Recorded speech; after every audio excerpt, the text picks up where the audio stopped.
let's take a look at the 1 chord moving to the 5 chord in the key of C major.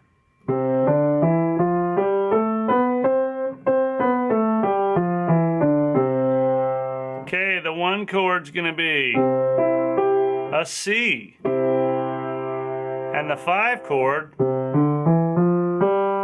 is going to be a G. Again, the 1 chord in C major is going to be a C major. And the 5 chord in C is going to be G.